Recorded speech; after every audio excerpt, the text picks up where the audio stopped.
ঢাকায় আন্দোলনরত প্রকৌশল শিক্ষার্থীদের ওপর হামলার প্রতিবাদে চট্টগ্রাম, চাঁদপুর ও রাজশাহীতে বিক্ষোভ করেছেন শিক্ষার্থীরা। বিকেল 5টার দিকে চট্টগ্রাম মহানগরীর 2 নং গেট সড়ক অবরোধ করে বিক্ষোভ শুরু করেন প্রকৌশল শিক্ষার্থীরা।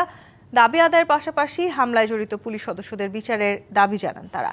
সন্ধ্যায় হামলার প্রতিবাদে অন্তর্বর্তী সরকারের গায়েবানা জানাজা অনুষ্ঠিত হয়। পরে 7:30টার দিকে বিক্ষোভকারীরা রাস্তা ছেড়ে দেন।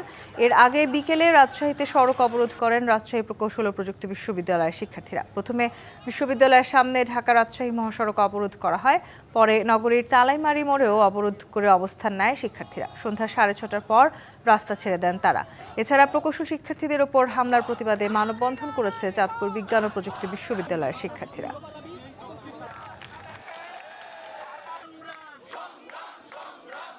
আমাদের রক্তের বিনিময়ে সরকার হয়েছে, এই সরকারকে আমাদের সাথে বসতে হবে, অনতিবিলম্বে বসতে হবে, যখন দাবি দাবা মেনে নিতে হবে। আপনারা যদি ডিপ্লোমা সিন্ডিকেটকে স্যারো সাপোর্ট দেওয়ার কথা ভেবে থাকেন, আপনাদের সবাইকে জবাবদিহিতার আওতায় আসতে হবে।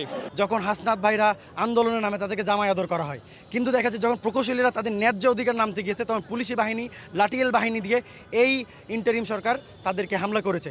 নায়াসিনামাইড ও স্যালিসাইলিক সমৃদ্ধ লিলি ফেস ওয়াশ যা ফেসের ডেড স্কিন সেল দূর করে দেয় দ্বিগুণ ফাস্টার ব্রাইটেনিং।